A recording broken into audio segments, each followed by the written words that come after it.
पूजनीय संत समाज देवी और देवता सुने समझे विचार करे और अपना कल्याण करे।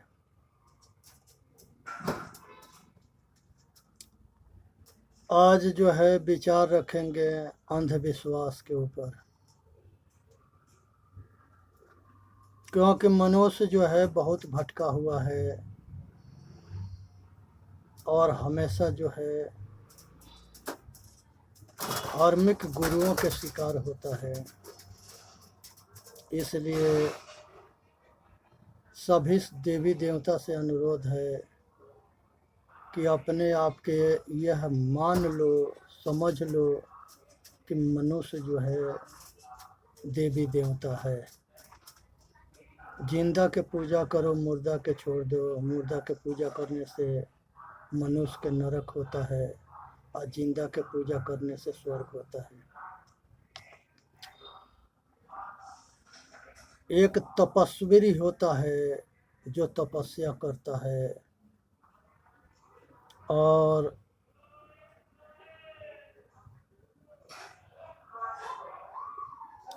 कोई एक शब्द मंत्र कोई गुरु दे देता है धार्मिक, उस गुरु के मंत्र के नाम लेकर के वो जप करना शुरू करता है और तप करना शुरू करता है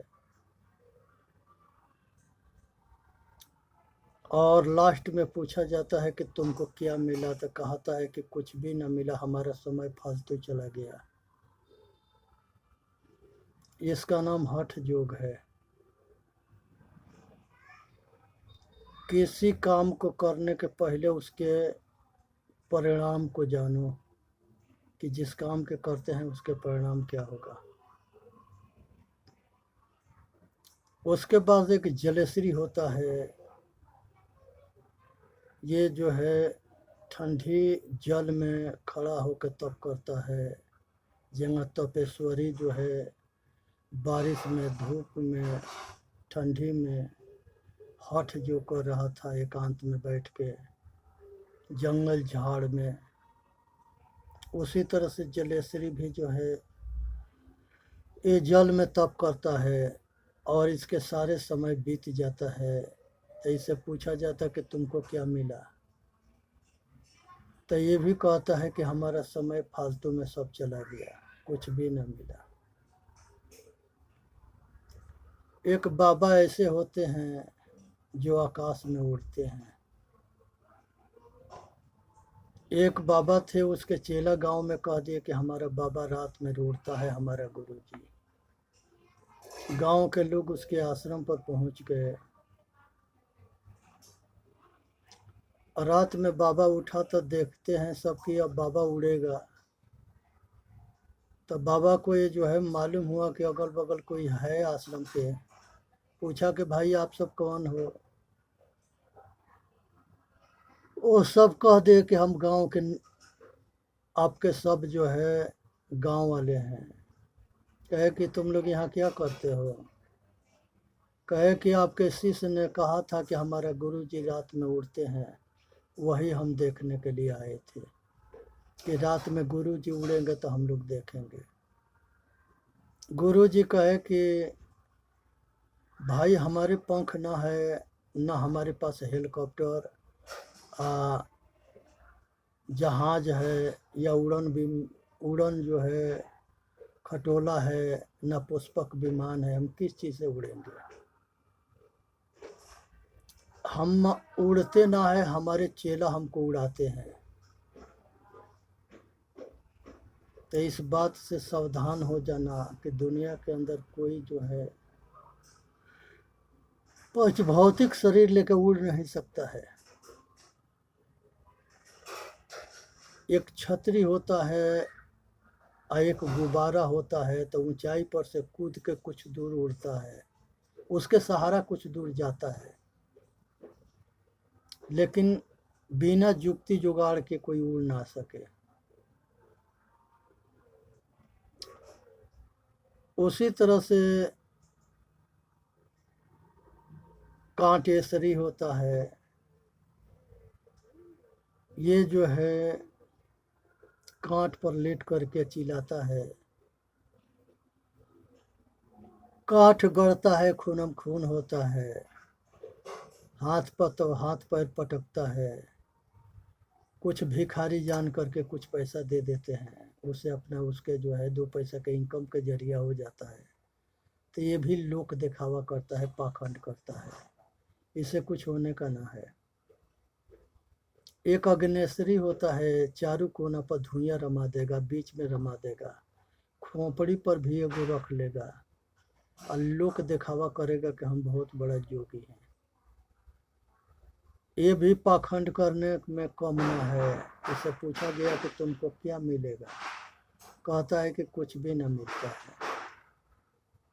उसके बाद एक खड़ेसरी होता है, वो खड़ा टट्टी करता है, खड़ा खाता है, खड़ा रहता है, पाँव सूज जाता है, एक टांग पर रहता है, टांग बदलता रहता है, टांग में जो है सूजन हो जाता है, फोड़ा फुंसी हो जाता है, मवाद पड़ जाता है, और किसी ने भटका रखा है कि ये तप है, इतना दिन ना करोगे तो तुम मर जाओगे, तुम्हारा विनाश हो जाएगा, तो वो डर के मारे खड़ा रहता है। दुनिया के कोई ताकत ना है कि कुछ बिगाड़ ले, मनुष्य स्वतंत्र है, उसके मर्जी करेगा तो कोई तप करेगा, ना मर्जी करेगा ना करेगा। वो किसी के गुलाम ना है, किसी के जो है अधीन ना है, हर मनुष्य स्वतंत्र है। लेकिन अज्ञान रहेगा तो वो मूर्ख बनता रहेगा, ज्ञान हो जाएगा तो दुनिया की कोई ताकत ना है कि उसको मूर्ख बना दे। इस संसार के अंदर जो है मुर्दा के पूजने से एक तरह के पाप होता है, और उस पाप से उसके नरक होता है, और वो जो है मनुष्य के आँख में धूरा झोंकता है।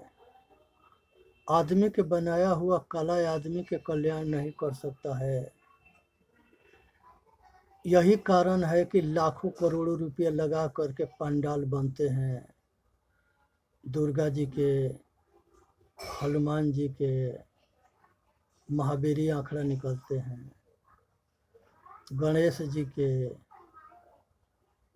सरस्वती जी के, ये सारे सन के जो है सारे देवी देवता जितने मूर्ति बना करके आप पंडाल बना करके दुनिया पूजता है, वो 2-4 दिन वो जो है 10-5 दिन पूजा करके उसको ले जा करके नदी में डुबा के मुआ देता है।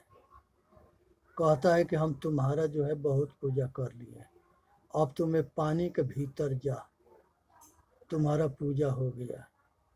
नोच नाच देते हैं सब।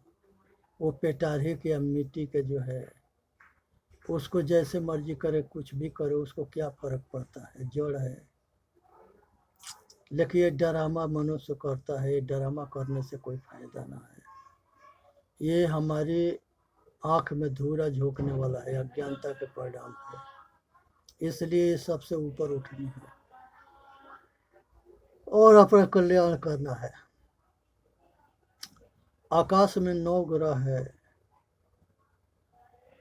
कुछ पाखंडी कहते हैं सबके ये 9 ग्रह के पूजा करने से तुम्हारा 9 ग्रह उतर जाएगा, तो तुम्हारे घर में सुख शांति आ जाएगा। संसार के अंदर मूला जो है ये 9 ग्रह के कुछ भी ना करते। कोई हिंदू के सारे देवी देवता के वो कुछ ना समझते हैं, न मानते हैं, न पूजते हैं, उनका कल्याण ना होता है। ईसाई, यहूदी, इस्लामी, ये सब के कल्याण ना होता है, सबके होता है। क्योंकि सबसे ज़्यादा जो है पागल और मूर्ख ये हिंदुए बने पड़े हैं। 33 देवता के 33 करोड़ बना दिए, और लोग के आँख में धूरा झोंक करके और जड़ के पूजा करके जड़ बन गए। मिट्टी, पानी, अग्नि, हवा, आकाश ये सब जड़ है। चांद, सूर्य, तारा ये सब आकाश है, ये सब जड़ है। ये 8 के पूज करके ये 60 आ गए, 80 आ गए, इनके अकल मरा गया, इनके जड़ चेतन के पहचान न रहा, न जड़ चेतन के ज्ञान रहा। ये भटक अटक के दुखी होके घूमते हैं। इसलिए किसी मुर्दा के पूजा मत करो, जिंदा के पूजा करो। मुर्दा जो है उसके जो है मनुष्य ने बनाया है, और वो मुर्दा के जब चाहे तब तो मनुष्य जो है उसके तोड़ मरोड़ के बर्बाद कर सकता है, चाहे वो सोना की मूर्ति क्यों ना हो। बहुत सोना की मूर्ति थी, वो सारे मूर्ति के जो है तोड़ दिए, सब लूट के ले गए। सोना चांदी हीरा जवाहरात जो था वो सब ले जा कर के बेच दिए। उसके पीछे जो बोले उसके गर्दन काट दिए, उसको जान से मार दिए। वो देवी देवता देखते रह गया। एक मंदिर में एक जो है बाबा पूजा कर रहा था। वो एकांत में मंदिर था। शाम के जो है धुंधुरा समय था, ना दिन था ना रात था। तब तक ले पीछे से उसमें एक जो है बाघ जो है कूद के आ गया। उसने जो है पुजारी के पकड़ करके फाड़ करके खा गया। और देवता तमाशा देख रहा था। इस सोचने के विषय है कि कितने हम अंधकार में हैं, कितने भटके हैं, कितने हटके हैं, कितने हमारी अज्ञानता है। हम जो है अपने के न जानते न दूसरे के जानते, और जानने की कोशिश भी ना करते। कोई बताता है तो मानने के लिए तैयार भी ना होते, क्योंकि ये अहंकार के परिणाम है। इसलिए कौनों ग्रह के चक्कर में मत पड़ो। जो जिसको मानता है वो उस पर शासन, वो उसका गुलाम होता है, पशु होता है। तो पशु के संग पशु जैसा बर्ताव होता है। इसलिए पशु से आदमी बन जाओ, इंसान बन जाओ। चांद और सूरज ग्रहण लगता है, कहते हैं कि राहु केतु ग्रस्त हैं। यहाँ कौनों राहु गेहूँ ना ग्रस्त है। ये तीनों जो है एक दूसरे के जो बीच में आता है और एक जगह से वो दिखाई ना देता है, तो कहते हैं कि चलो ग्रहण लग गया, सूरज ग्रहण लग गया। ये धुरी को समझना है कि जो बीच में आता है वो जो है दूसरे ग्रह से अलोप हो जाता है, इसलिए उसे चंद्र ग्रहण सूर्य ग्रहण कहते हैं। वस्तु शास्त्र होता है। वस्तु शास्त्र जो है ये मूर्ख बनाने वाला विद्या है। ये वस्तु शास्त्र के और जो है धर्म वाले ना मानते हैं तो उनके क्या बिगड़ जाता है, क्योंकि यही जो है हिंदू पगलाया है, इसी के ज़्यादा नशा घेरा है। आप पाखंड में यह पाखंड यही करता है, ये धंधा कमाने के लिए है। मूर्ख मिलते हैं उसको ये मूड देता है, लूट लेता है, पाखंड बना देता है। दुनिया के अंदर फलित ज्योतिष जो है यूनान से आया, ये बिल्कुल टोटल गलत है। एक राजा युद्ध के लिए जा रहा था, तब तक ले अंग्रेजन के दलाल जो है विदेशी मुगलों के दलाल आ करके राजा से कहा कि मुहूर्त उधर बिका हुआ था। यह ऐसे भरमा करके राजा को लड़ाई ना करने देते थे, गुलाम करा देते थे, क्योंकि ये बिके हुए होते थे। कहा कि राजन मुहूर्त अच्छा ना है, जाओगे तो मारे जाओगे, नहीं तो तुम्हारा हार होगा। और राजा तलवार निकाल कर उसके गर्दन काट दिया। गर्दन काटने के बाद से जो है उसने, वहाँ और भी बहुत पंडित रहते थे, कहे कि ये पंडितन के जखीरा राजाओं के लगे रहता था। वो सब कहे कि महाराज आप ये बहुत बड़ा गलती कर दिए। कहे कि हम गलती ना किए, हम ठीक किए। ये ज्योतिषी बहुत बड़ा है ना? कहा कि हाँ बहुत बड़ा ज्योतिषी है। तबे तो इसके पता था कि राजा से ऐसे कहेंगे तो राजा हमारा गर्दन काट देगा। ये मूर्ख की इतना पता न था, ये कौन सी के विद्वान था। तुम लोगों के विषय में हमको सब कुछ पता है, लेकिन हम मजबूर और लाचार और विवश है। तुम लोग ये मत सोच लेना कि तुम लोगों के षड्यंत्र को हम नहीं जानते, हम सब जानते हैं।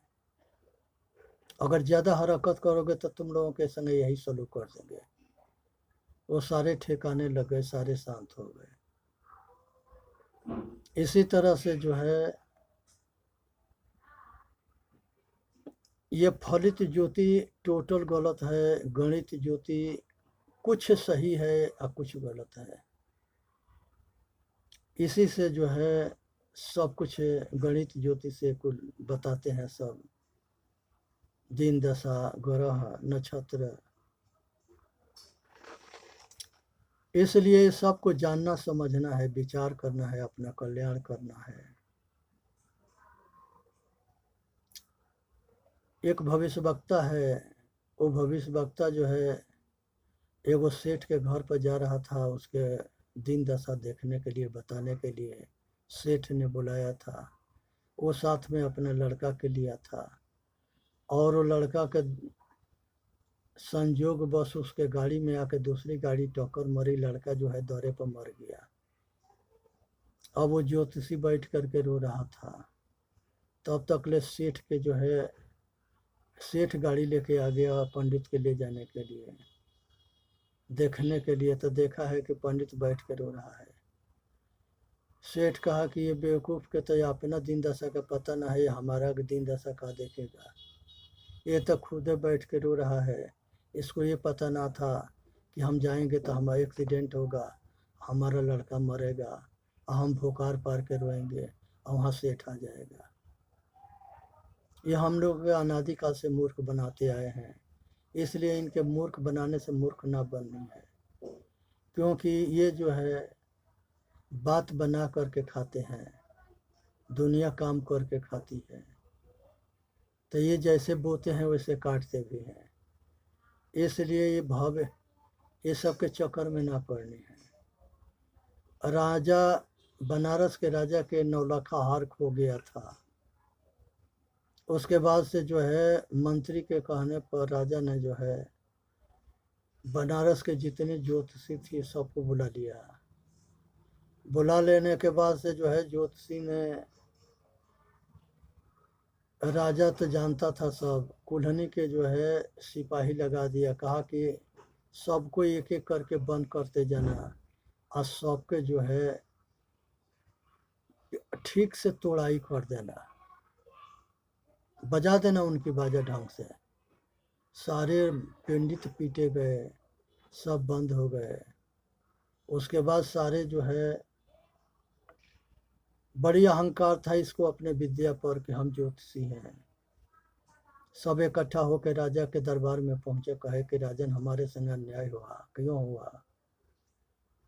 कहे कि तुम सब सारे ज्योतिषी है? कहे कि हाँ हम सब ज्योतिषी है। पक्का? कहे कि हाँ।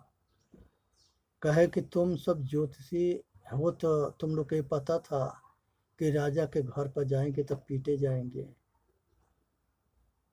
कहे कि अगर, तब सारे के बोलती बंद हो गया। कहा कि चुपके से यहाँ से निकल जाओ, न तो जेल में सड़ा देंगे। तुम लोगों के देन है कि देश गुलाम हुआ, तुम लोगों के देन है कि आज ये भारत जो है अनेक जाति अनेक मजहब में नीच ऊंच में बांटा। तुम लोग अपने आप के बड़े मानते रहे, बहुत बड़ा वर्ग के छोटे समझते रहे, जो मोटा काम करता था उसको छोटे बनाते रहे, और तुम पाखंडी सारे जो है अपने आप के फॉरवर्ड बैकवर्ड बने रहे, बड़ा बने रहे।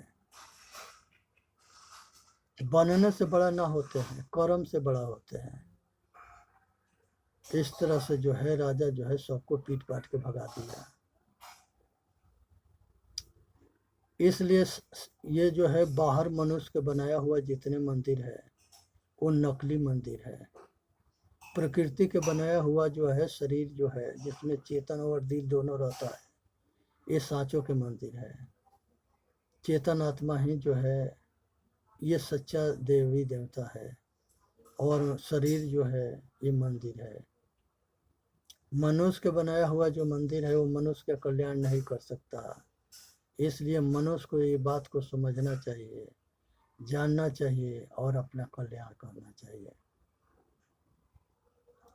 ये जब मंदिर में आदमी के बनाया मंदिर में वो मूर्ति के प्राण प्रतिष्ठा पंडित कराता है और कहता है कि ये देवता जिंदा हो गया, अब जो है तुम अपना काम करो और कल्याण करो और सेवा करो।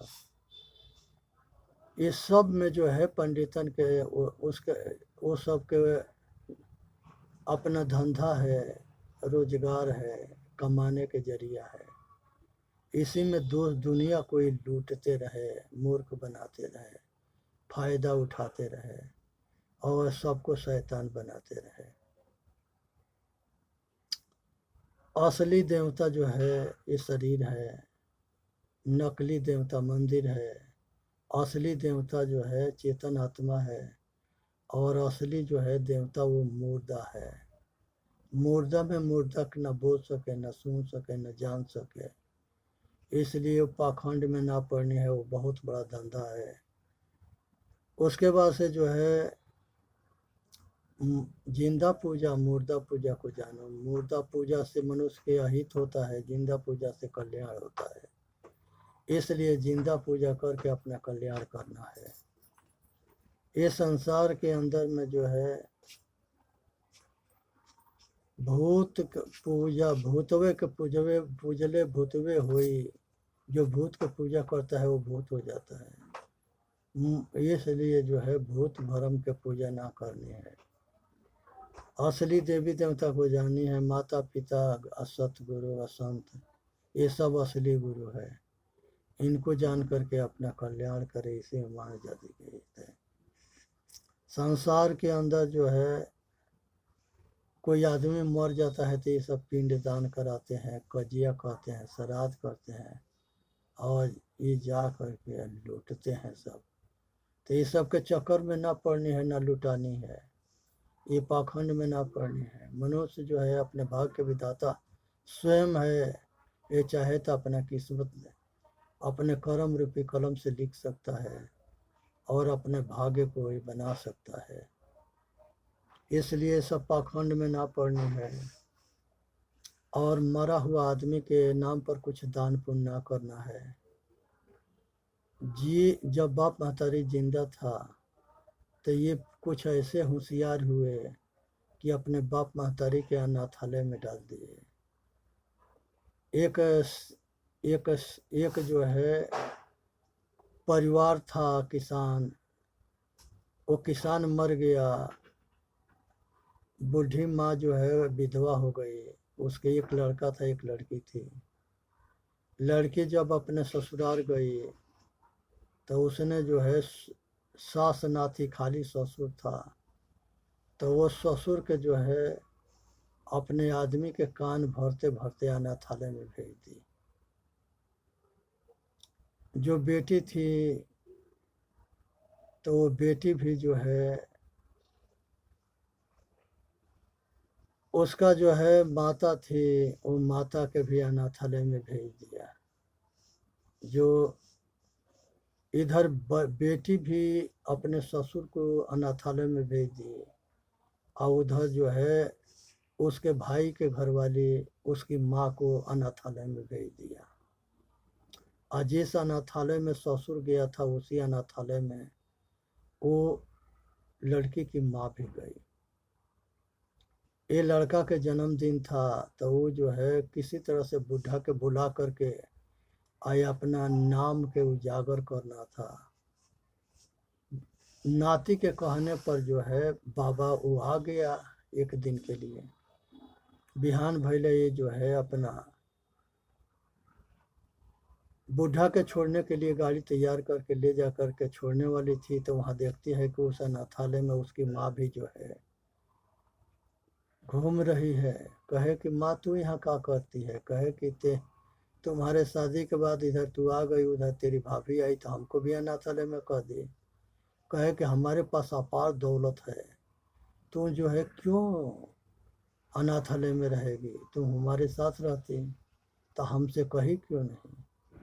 कहे कि तुमसे क्या कहे, जब जिससे तू ब्याही गई है उसी के दौलत पर तुम दामाद और बेटी दोनों साथ मजा कर रहे हो, आनंद ले रहे हो, तो तुमने तो अपना ससुर के अनाथालय में भेज दिया है, तो तेरी जो है भौजाई अगर हमके अनाथालय में भेज दी तो क्या बुरा किए, और तुमसे हम क्या कहें?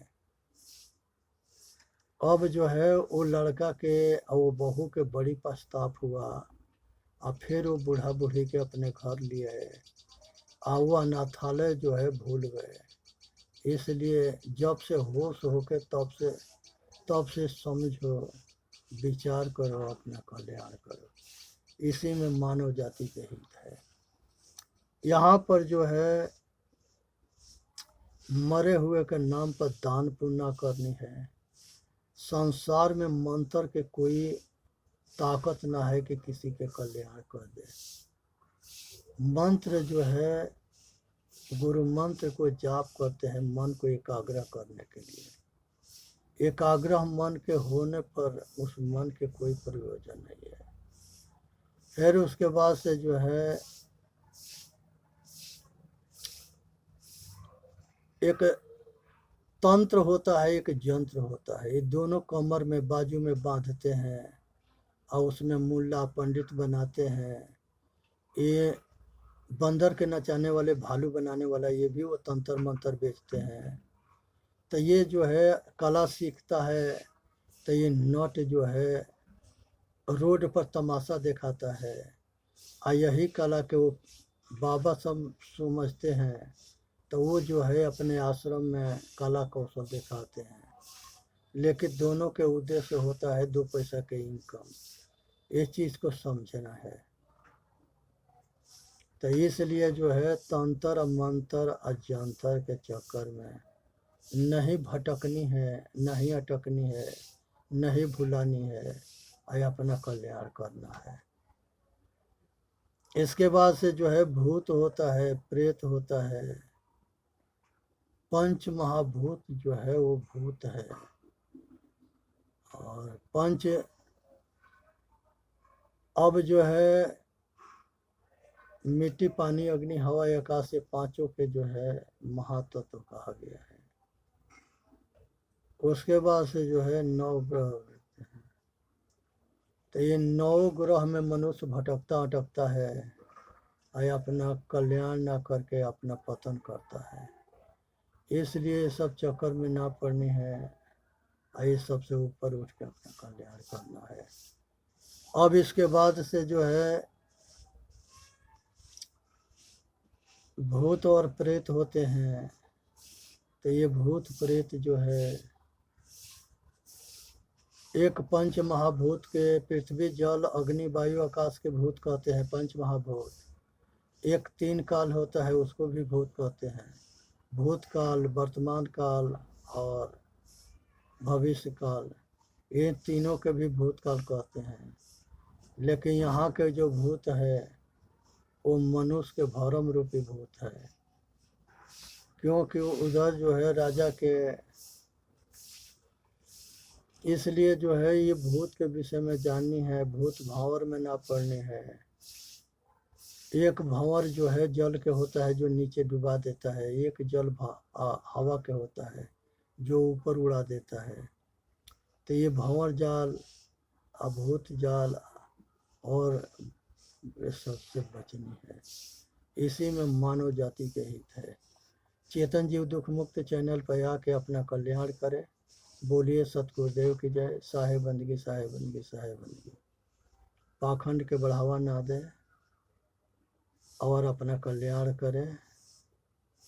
और यहाँ पर जादू टोना से बच कर रहें, भरम भूत से बच कर रहें।